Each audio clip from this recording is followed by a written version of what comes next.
Folks, can you hear me okay? We're hoping to get started in just a couple seconds here. Thanks so much. Mic works. Perfect. Is it on? Hello. If I could get all of the speakers who are joining us today to join me in the back, we're going to do a quick meet and greet with the governor. So that would be Mayor Woodards, Sonia Joseph, Katrina Johnson, Representative Entenmann, Representative Johnson, Representative Goodman, Senator Dingra, and Senator Peterson. If you could meet me in the back, thank you so much.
Well, no, we want to get the older people up front.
I can get everyone to take your seats.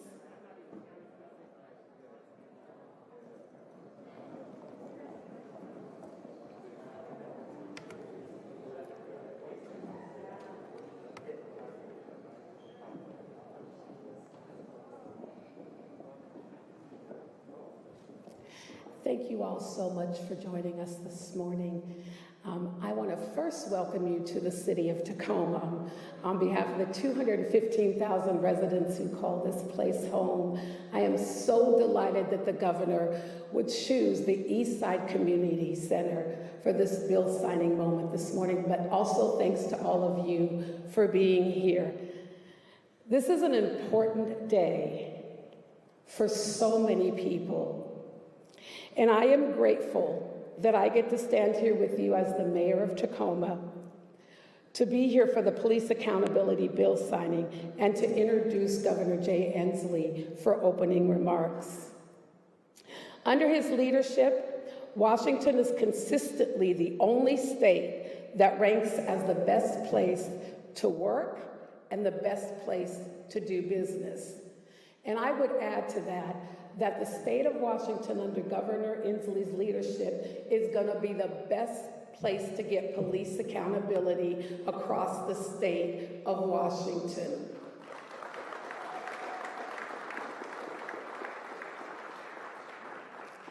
You know, Washington has the nation's highest minimum wages, paid sick leave for all workers, a best in the nation paid family leave program, and some of the nation's most rigorous clean air and water standards, and one of the highest union membership rates in the U.S. I see Chris and Brenda over there. They should be making a whole bunch of noise right now. But let me just share just a brief list of accomplishments that our governor has made since his election in 2013. We've expanded voter rights when other states are losing them. We provided affordable health care to more than 800,000 Washingtonians. He passed the Reproductive Parity Act. We stood up to the president's Muslim ban. He protected the LGBTQ plus Americans from discrimination, raised the minimum wage, passed historic investments in public school and infrastructure, and created one of the best clean energy economies in America. That's the state that we live in, and that's under the leadership of our amazing governor, Governor Jay Inslee. In 2020, he was called on to lead our state through two historic pandemics. The pandemic that is COVID and the pandemic that is systemic racism. Among his response efforts, he convened a task force on independent investigations of police use of force, which was foundational for much of this legislation that is before us today. Ladies and gentlemen, it is my honor and privilege to present to you not only the best governor in the country, but a governor that I saw a couple years ago on this very same floor that you are sitting on, shoot a basketball into the net. Our governor, Governor Jay Inslee.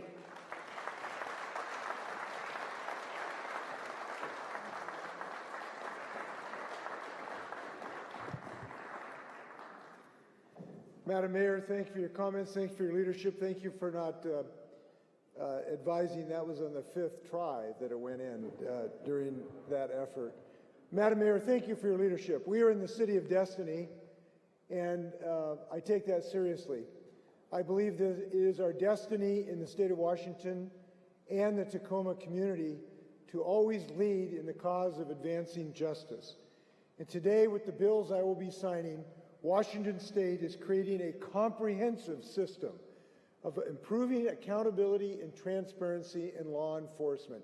Isn't it great that as of noon today, we will have the best, most comprehensive, most transparent, most effective police accountability laws in the United States? That's what we're to have.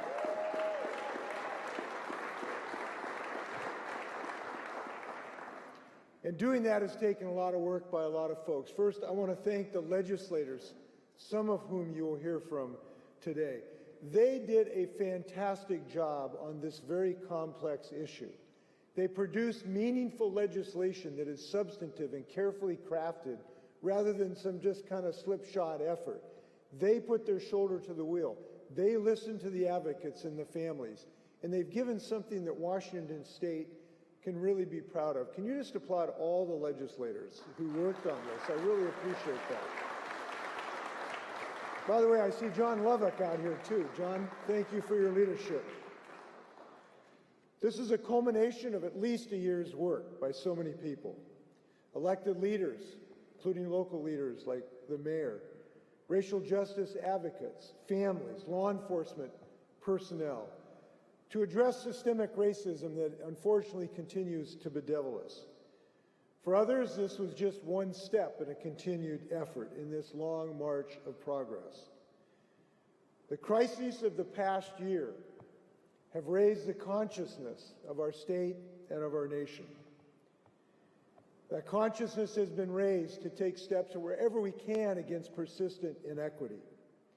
In our moral mandate to acknowledge these hard truths have been crystallized, unfortunately, by the multiple tragedies of interaction between police leading to deaths of citizens.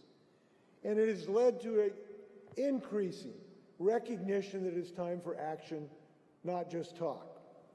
So I will be signing today a dozen pieces of legislation that will give action to our blessed community to this end. Now think about it. Our state did not just respond to this crisis with one or two proposals and then call it a done deal, but instead with a suite of legislation, the volume of substance of which has made our state exceptional. These bills are all going to work in coordination with one another to create a system of accountability and integrity stronger than anywhere else in the nation. And that's what we do. We lead the nation, right? We're leading on climate. We're leading on education. And now we're leading on police accountability. And we got to this point because of the persistence and tirelessness of the families and communities who've been hurt by the inequitable application of justice. Now, my office played some role in that. We organized early a task force to make recommendations to create a truly independent investigatory system in our state. And that community effort is now how we got to House Bill 1267. It's going to be complemented by legislation concerning state oversight of accountability of officers, requirements for tactics, definitions of the permissible use of force. These bills all are necessary, and I'm going to sign them all today. And I want to say special thanks to the families who have felt the pain of these tragedies, and to the advisory members to make sure that the legislators really heard from the families who suffered so grievously. Before I yield, I want to remind people that this effort is not completed. This is the beginning. This is not the end. There's much work to do of all of us to make this work for all our communities. But I could not be more proud of where we are today, the best police accountability laws in the United States. Thank you.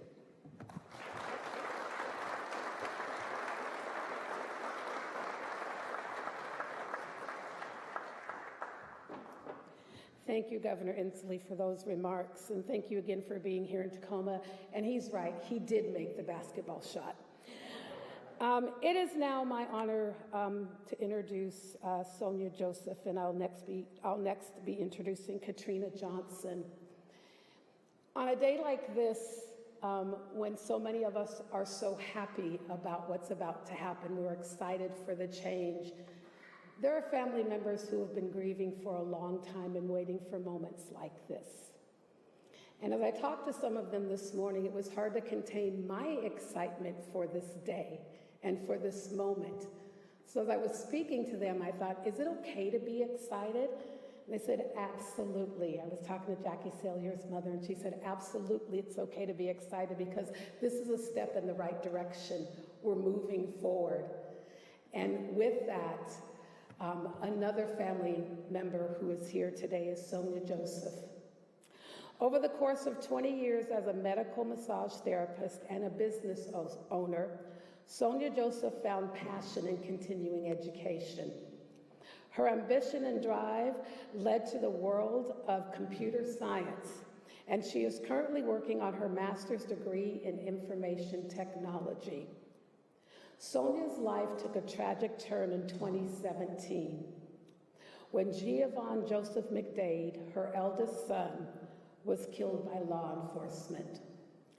Sonia became an active for social justice to advocate for communities impacted by police violence.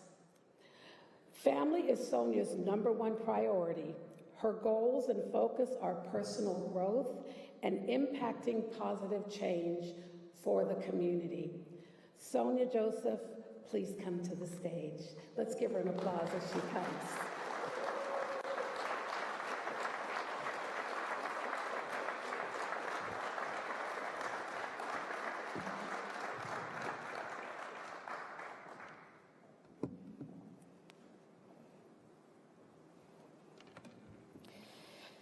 My name is Sonia Joseph, and I've waited a long time to be here today.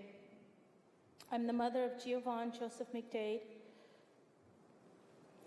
On June 24th, 2017, my 20-year-old son was brutally murdered by the Kent police.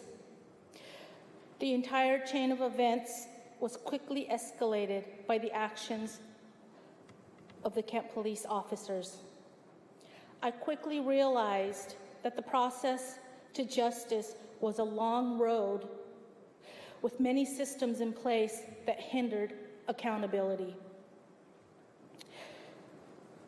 In Washington State for law enforcement, and that was alarming. In the years since I've lost my son, I have worked with many coalitions, currently with Washington Coalition for Police Accountability, which includes many strong and courageous people who want to change laws and work on our court systems. It is my hope that other families will not have to endure what I did in order to get justice and reclaim my son's legacy. The bills that will become into law today are monumental and a step forward, providing clarity for law enforcement when they engage in the use of deadly force, and also to provide greater accountability when officers do cross the line.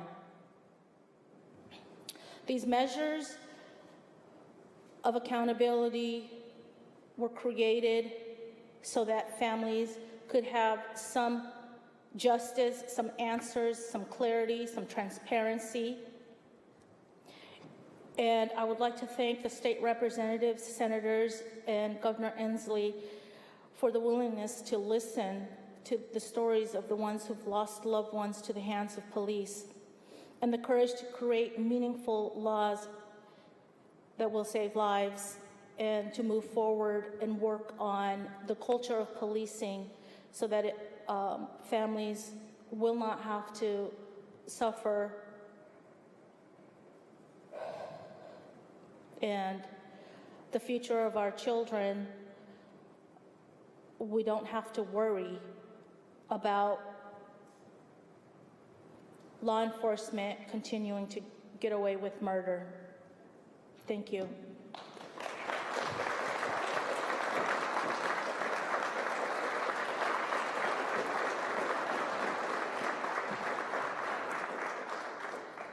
It is now my honor to introduce Katrina Johnson.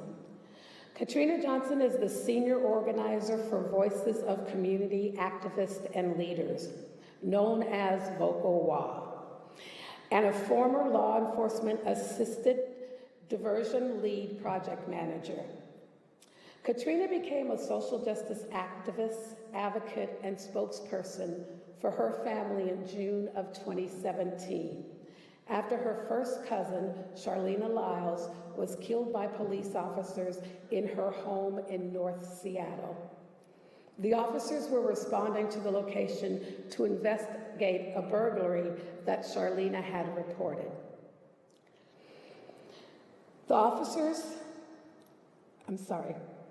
Katrina is a core member of Families Are the Front Line. She works with other families who have lost loved ones to the use of deadly force in Washington State, as well as local nonprofits working to improve policy on the use of lethal force, emphasizing de-escalation, reducing instances of deadly force, and improving police-community relations. Katrina gathered signatures for I-940 and supported the resolution negotiated by De-Escalate Washington and the law enforcement leaders that resulted in House Bill 3003, modifying I-940 after it was adopted by the state legislature. It is my honor to introduce my own resident, Katrina Johnson.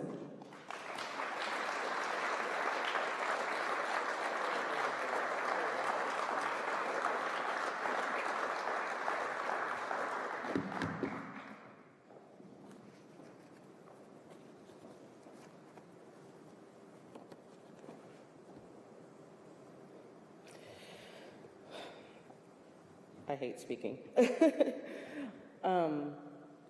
I'm grateful to be here today, and it's a monumental occasion, but it's also a sad one for most of us families who are still grieving, still looking for, answers and justice for our loved ones. I am Katrina Johnson. I am the first cousin of Charlena Lyles.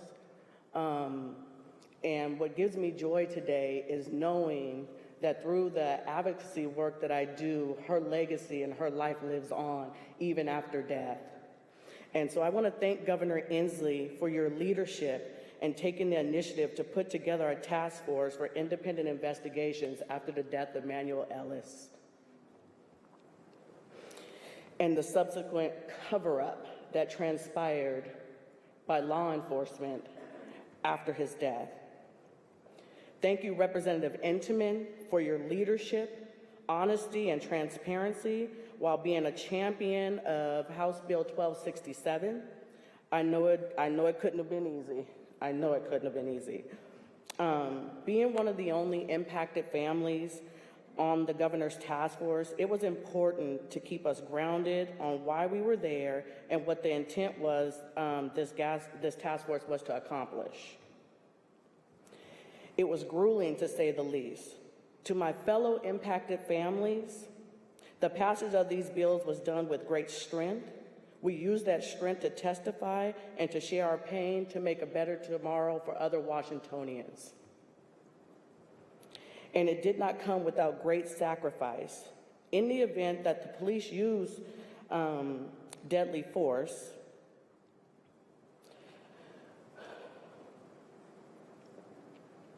we are relieved to know that it will not be police investigating police.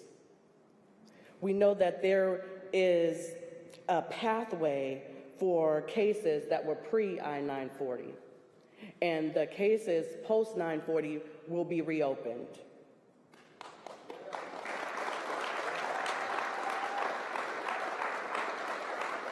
Washington Coalition for Police Accountability, thank you for allowing us to lead, because we are the experts of our experience. Impacted families, take a bow in knowing that your loved one's death was not in vain. Today, we stand united in strength and bonded together forever in pain and blood. We celebrate on this bill signing day, and tomorrow it's back to work on implementation. Thank you.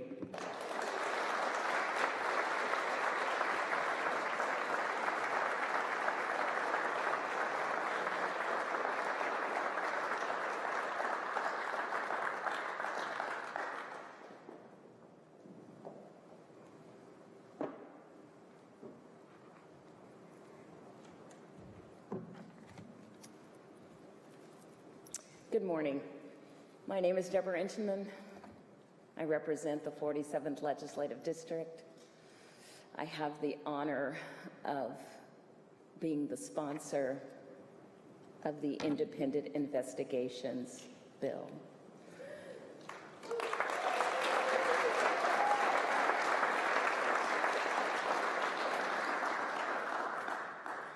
This was not an easy task, but when I think about and I am awed by the families who lost a loved one and wanted to participate in this fight, I could not say that I was tired, and I could not stop.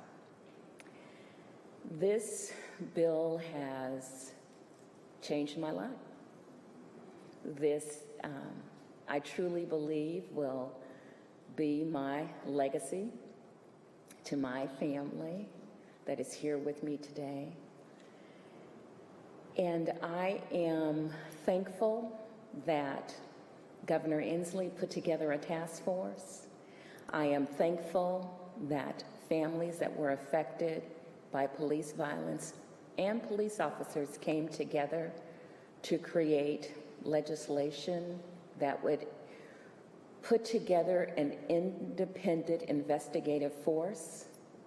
We continue to have work to do, and I'm hoping that we will someday soon have a independent prosecutions as well. But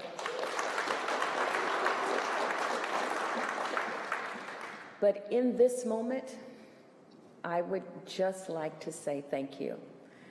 Thank you to the families who have experienced the greatest loss that I cannot imagine. But I'd also like to say thank you to our staff members who worked on writing and rewriting bills, putting in amendments, working long hours with us during COVID. I'd like to say a special thanks to my LA, Derek, who is not here today, but without him, I would not have been able to endure. And I'd like to also say thank you to our community, because without your support, we would not have had the strength to go on. We are just beginning this journey. We hope that you will be there with us, but I thank you for as far as you have come with us today.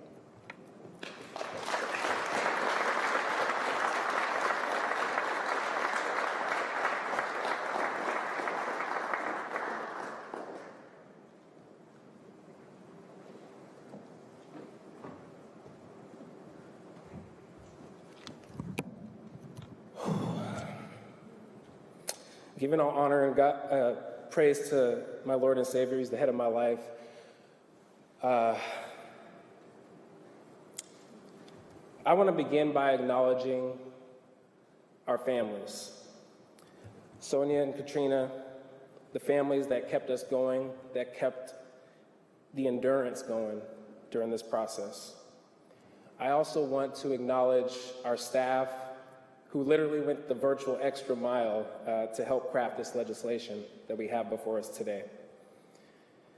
What I would like everyone to know is that this process was deeply collaborative, deeply visionary, and deeply intentional about lifting up every voice, from community to law enforcement, but every voice in the process. Because of this work, and because of the families that stood in solidarity and demanded change, we are here today, a truly historic moment. And it's historic for a myriad of reasons. Because of the content of the bills, we now have a full ban on chokeholds and neck restraints. We have a full ban on no-knock warrants.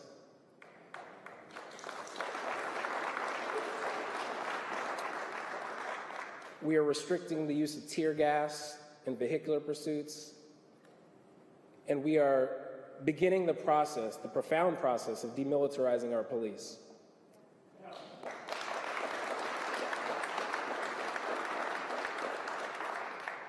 We now have a uniform state standard on use of force that prioritizes de-escalation and narrowing the scope of deadly force, but also the context in which these bills got across the finish line. 2020 was a difficult year, a challenging year for all of us. We watched for over 9 minutes as the life of George Floyd literally left before our eyes. We watched the legal proceedings of the case of Breonna Taylor that did not give justice. We unfortunately saw in our own backyard the death of Manny Ellis here in our streets.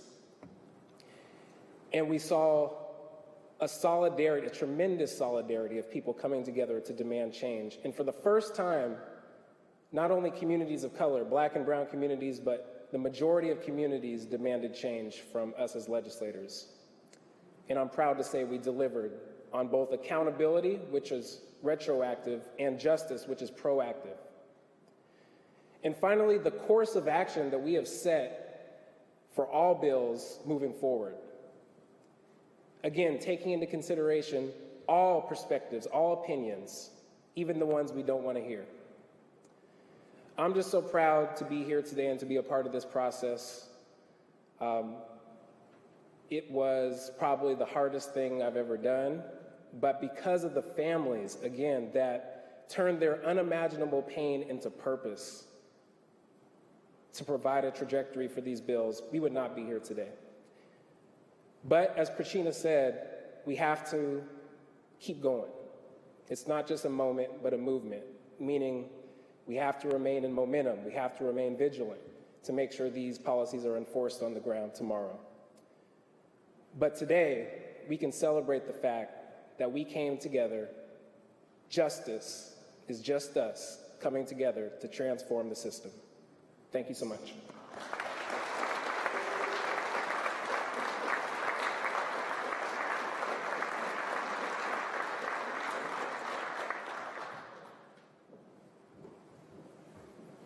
Good morning. I'm Representative Roger Goodman, Chair of the House Committee in the Legislature with jurisdiction over our justice system. It was almost exactly a year ago that George Floyd senselessly and needlessly lost his life with his face on the pavement, spurring national demonstrations in our streets unlike anything we've ever seen before. My first thought was, well, we're different here in Washington. We achieved a historic agreement between law enforcement and the community in enacting Initiative 940, restricting the use of deadly force.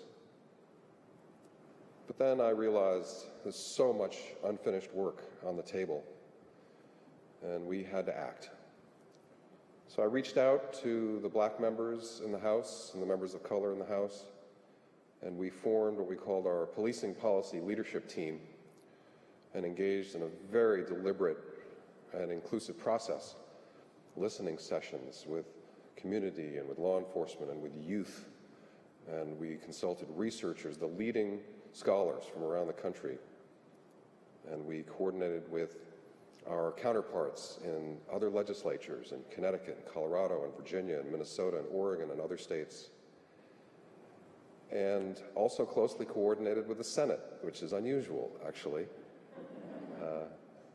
But as we look back over what has now been a year's worth of work, we achieved a remarkable accomplishment in legislative measures that, in spite of a pandemic and operating remotely, have now brought more accountability for police who commit misconduct, will, in my mind, certainly improve relationships between police and the community, and will uphold the policing profession itself.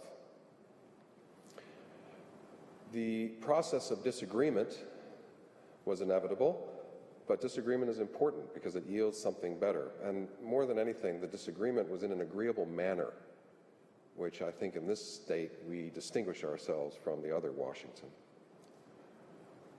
And so I want to thank all of the interested parties, the law enforcement groups. I see Teamsters and Federation of State Employees, the State Troopers Association, Fraternal Order of Police, Council of Police and Sheriffs, for a more collaborative approach than you would have imagined. Again, despite disagreements. But more than anything else, I want to thank families and community.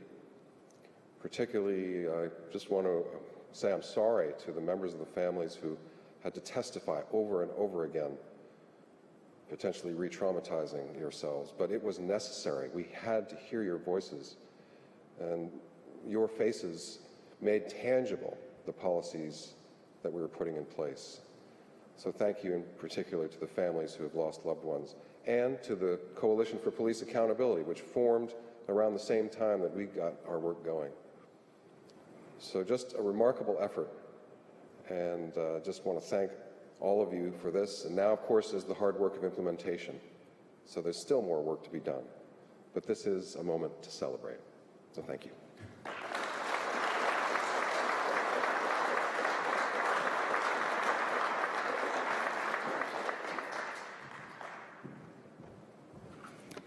Good afternoon. I'm Monica Dingre, the state senator from the 45th Legislative District. You know, the unfortunate truth in America is that the darker your skin color, the harder life is for you. This is true in all aspects of life, from access to health care, housing, education, jobs, and it is especially true that the darker your skin color, the more likely you are to suffer violence at the hands of law enforcement. And that is not justice. In a just world, George Floyd, Breonna Taylor, Manuel Ellis, and so many others, countless others, would still be alive today. Last summer, the people of Washington from all across our state spoke out loud and clear.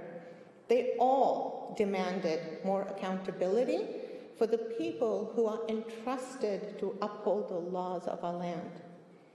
And we, each of us here, made a commitment to them that we would heed their call. At the very first Senate hearing on police accountability, the words of Monisha stayed with me. She said, "The year 2020 has given us perfect vision. It has clearly shown us all the inequities that exist in our society."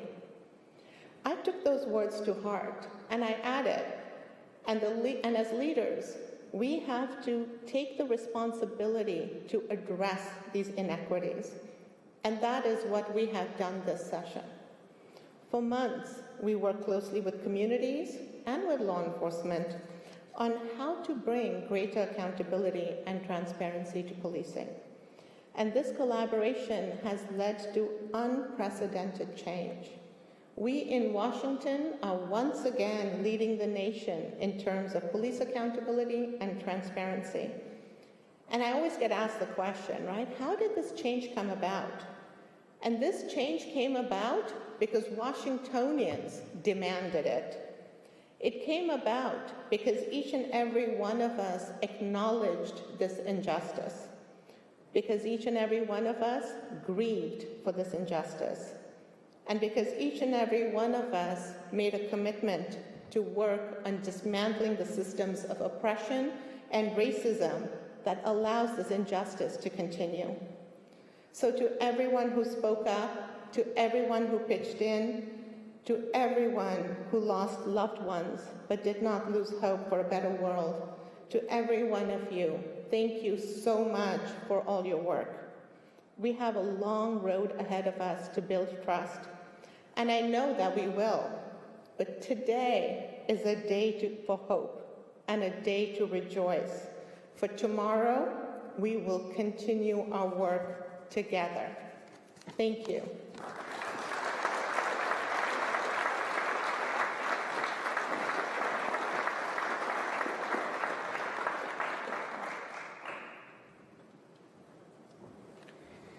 Good morning. I'm Jamie Peterson, the chair of the Senate Law and Justice Committee. I think that the most apt metaphor for what we've been through is really Senator Dingra's bill, 5066, about the duty to intervene. Because where I find myself is feeling a lot of guilt and shame that for so many years, as you have spoken out, as family members have told their stories about a system that did not take care of them, just like the younger police officers who stood at the side of Derek Chauvin and watched him crush the life out of George Floyd, too many of us, myself included, stood by and did nothing and tolerated a system infused with racism because it was comfortable and easy. And that's a hard thing to acknowledge, that there's been so much pain for so long that we have ignored. And so I'm deeply sorry. But once those cries finally pierced thick skulls, we made a commitment that we were going to act and do our best to change this world, to change our state. And I'm so proud of the work that all of you did to bring us ideas, of the collaboration between the community and the legislators to come up with this package of bills, of the thinking and hard work that went into perfecting them, of the stories, Fred and Annalisa, and all of the folks who are here coming again and again, suffering that trauma again and again, so that we could get to this place where we start to correct those injustices and to ensure that fewer families will have to go through that trauma. I think we have a lot of hard work in front of us still. I was proud to sponsor the State Accountability and Oversight Bill. Now we actually need to do the work of appointing the right people to be on the Criminal Justice Training Commission. We need to help them create the procedures that will make sure that abuse of the public trust will lead to decertification of officers who should not be entrusted with a badge and a gun.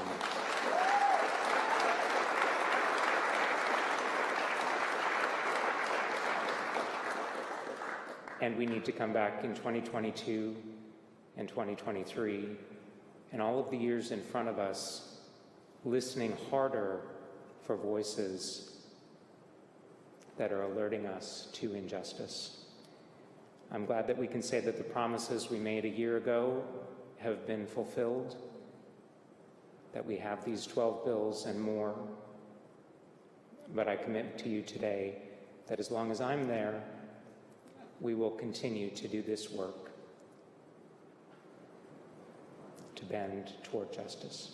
Thank you.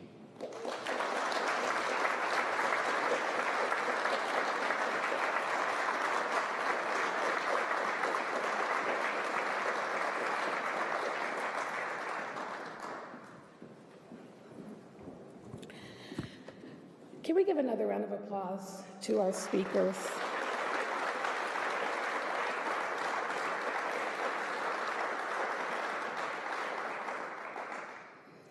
After hearing all of them and looking out on this audience, I too have hope, because we heard a commitment from our leaders in the state legislature to continue to make the change that we need for all of our communities. Governor Inslee and our distinguished legislators, those who spoke, and those who are joining us in the audience this morning, thank you. Thank you for your commitment, not just your words, but your commitment, and thank you for the work that you've done already and for the work that you'll continue to do. Can we give them one more time?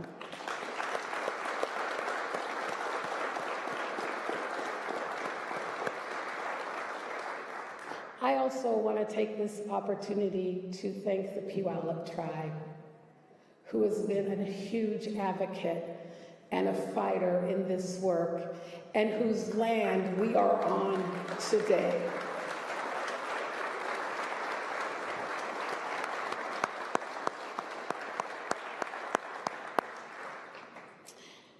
And then I want to thank the brave family members, the affected families, who were vulnerable to share their stories, who could have easily have just sat home and mourned their family members. But they really did take that pain and they turned it into progress for us today. And while you already sacrificed the life of a loved one, you continue to sacrifice your time and your energy to fight not only for justice for those that you lost, but to fight for justice on behalf of every family in the state of Washington who has either experienced this or may experience this. And to that, this whole community, this whole state owes you a debt of gratitude. Thank you so very much.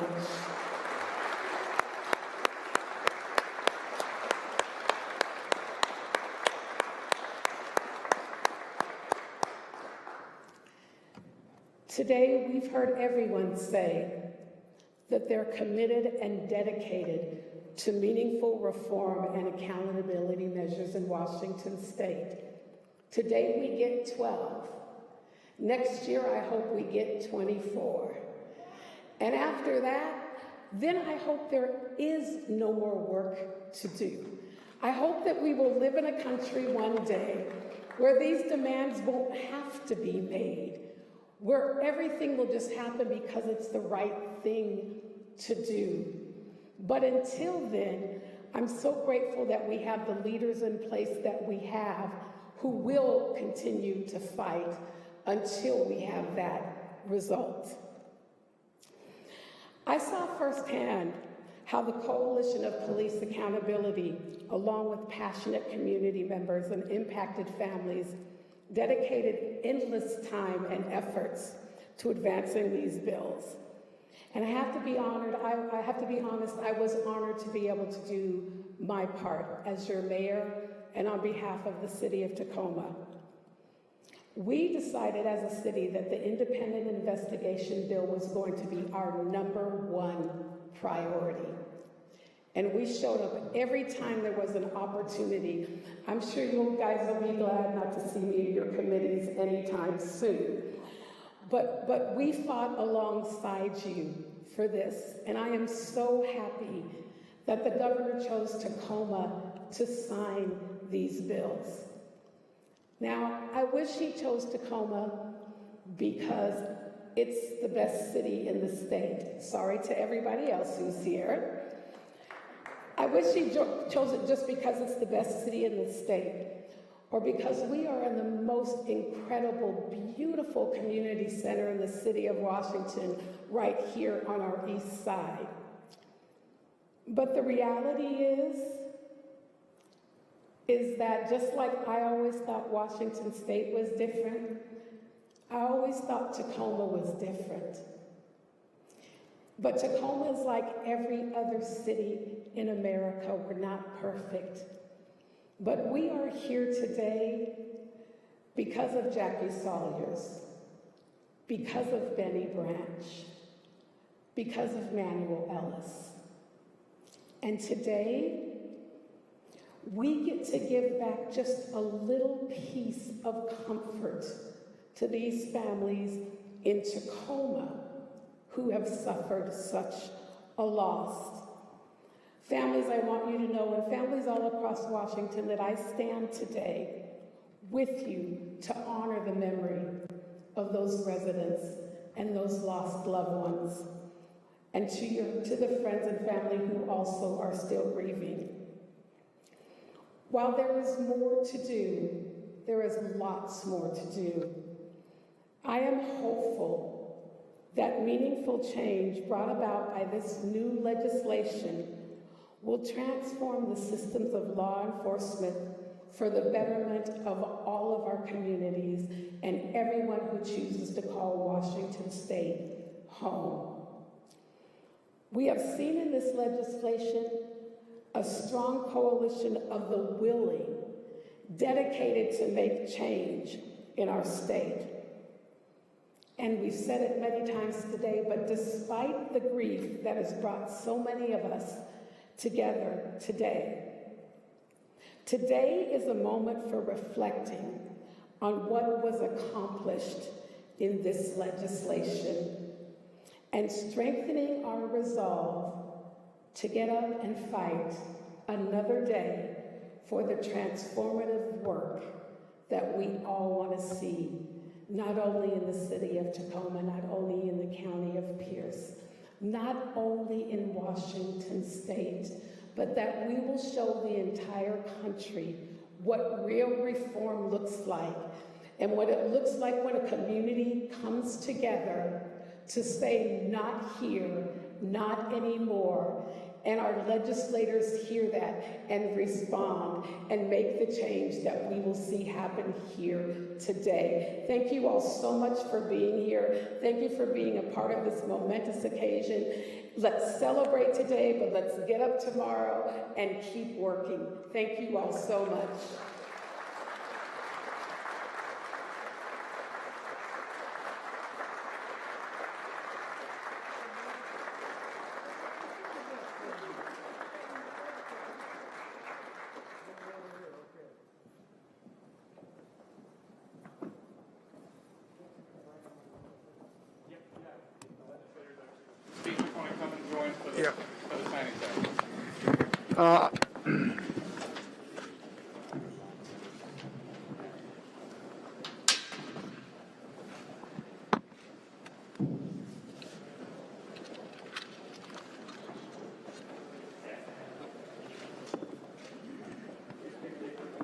Good looking crowd here.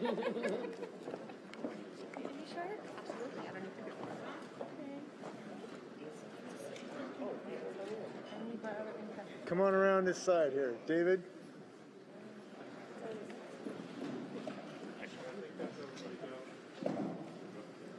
Okay, we're here today for House Bill 1267. This concerns independent investigations of police use of excessive force. As you know, my office formed the Task Force on Independent Investigations of Police Use of Force following the death of Manuel Ellis in Tacoma in March 2020. The task force put in tremendous amount of time and effort last year, doing work that was very complex and difficult to develop recommendations for this bill. I requested the legislation based on those recommendations to create a truly independent system to investigate the use of force. Many of the task force and advisory group members are here today, and I thank everyone involved in this effort. The bill creates a new office to conduct competent, unbiased investigations of police use of force. Investigations that are truly independent of any involved agency. I want to thank everyone involved in this, particularly Representative Enneman, who is the prime sponsor. And with that, I'm signing House Bill 1267.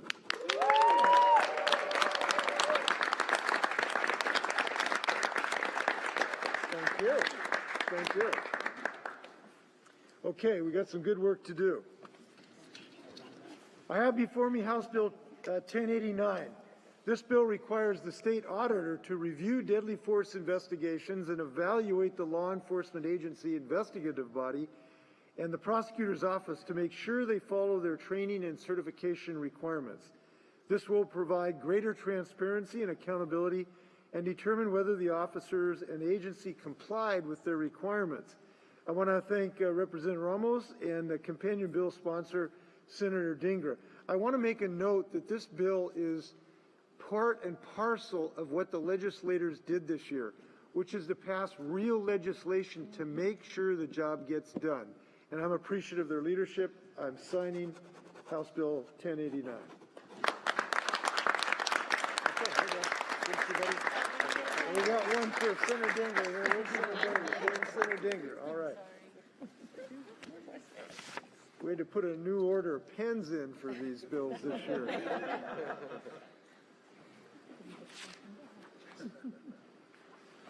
I have before me House Bill 1054. This establishes requirements for tactics and equipment used by police officers. The bill establishes standards for use of several police tactics and equipment. Among other things, this legislation prohibits chokeholds and neck restraints, restricts vehicular pursuits, and limits the use of tear gas. The bill creates a consistent statewide standard for these tactics. It provides greater oversight when some of the tactics are used by officers. And here's why this legislation is necessary. Many of these tactics have been used, unfortunately, that led to great tragedies and disproportionately against people of color.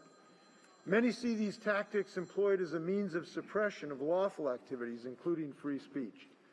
This is an important bill to put more guidelines around the use of these tactics. Now, I want to tell you, there's a fellow standing right here. He forgot to introduce himself when he was speaking. It's Representative Jay Johnson. And I am so appreciative of his leadership that led to this bill. And I'll tell you why. This is complex work. And he and his colleagues produced a result that not only protects us from unnecessary tragedies, but allows police officers to do their important work. We know they do have difficult jobs to do. And he produced a bill that will allow them to do their work in a safe manner. This is important to all of us. I used to prosecute impaired driving in domestic violence cases in SELA. And I can tell you I would not sign a bill unless it allowed police officers to do their work. Jesse produced a bill that will allow our peace officers to do their work for more peace and less violence. Congratulations, Jesse. I'm signing your bill. All right. Good work.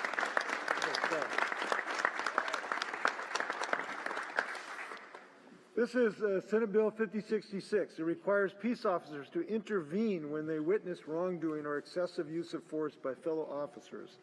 This bill supports peace officers safely doing the right thing under challenging circumstances, and it provides a framework of accountability for both individual officers and local law enforcement agencies. I want to thank Senator Dinger for her leadership on this and finding a resolution of the Blake issue as well, and I'm signing your bill.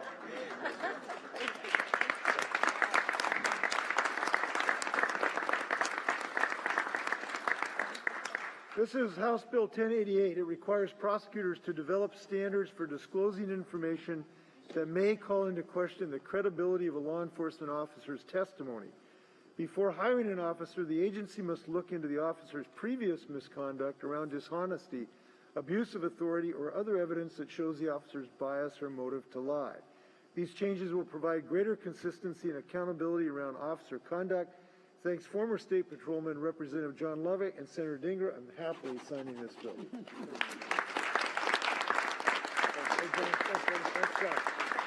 Okay, you're loading them up there now.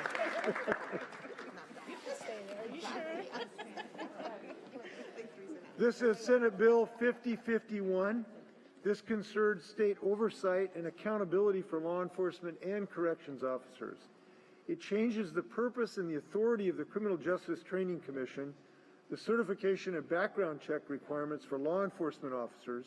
It requires a more thorough review if there is misconduct by an officer, and requires more consistent reporting by law enforcement agencies. The bill creates more transparency around disciplinary actions. Members of the public can now see the results of investigations, and they can know whether an officer was guilty of misconduct. The bill will bring greater accountability if an officer engages in misconduct. I hope this will increase public trust in law enforcement through the transparency that it provides. Thanks, Senator Peterson, for his leadership and signing this bill.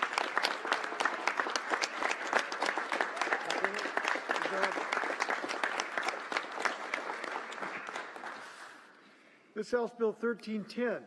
This bill establishes a civil standard for the use of force by law enforcement officers and requires officers to use reasonable care when carrying out their duties.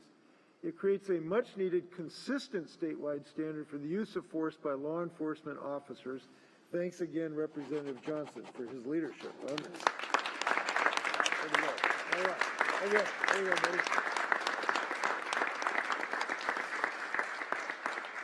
This Senate Bill 5263, this establishes a higher standard for certain civil lawsuits. When a person is injured by a law enforcement agent and the injured party files a personal injury claim against the officer or agency, this bill will limit when law enforcement agents can claim a complete defense against the personal injury claim. The outcome of this bill will allow greater opportunities for those injured by law enforcement to have their personal injury claims actually heard by a court. Thanks Senator Frock for his leadership, and I am signing Senate Bill 5263. Thanks, David. David on here? Okay, that's for David. We're running out of pens. We're running out of pens. We got to have some volunteers for some pens here. Okay, here's Senate Bill 5259. This establishes a statewide use of force data collection and reporting program. This will allow law enforcement agencies and entities to collect and understand how data can help interactions between them and the community.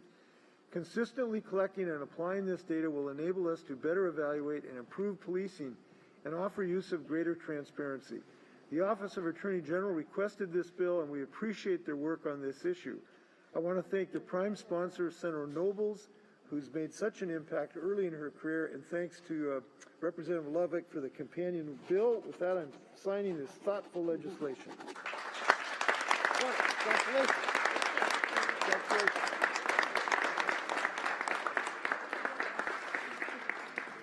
This is Senate Bill 5353. It creates a grant program in the Department of Commerce to foster community engagement with law enforcement officers and communities they serve. This will help us build improved relationships between the community and law enforcement. Thanks, Senator Conway. And I'm signing the bill.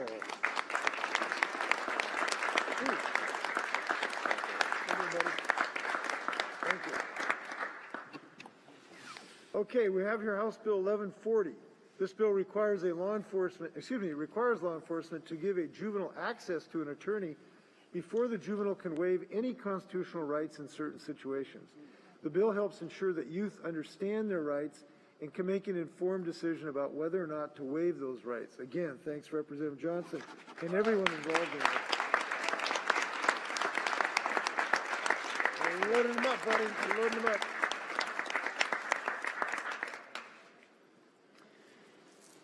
Before I sign this last bill, just a comment about the productivity of the Washington State legislators this year. We're signing 12 bills today. They're all good bills. They're all going to help.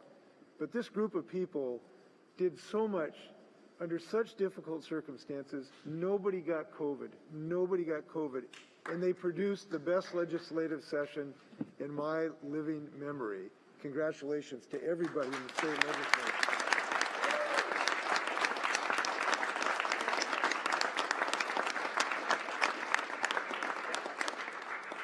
This House Bill 1223, this bill is something I've believed in for some time, and I'm just so happy to see it come to fruition. This bill requires law enforcement officers to electronically record interrogations with a juvenile in custody or when the interrogation relates to a felony offense.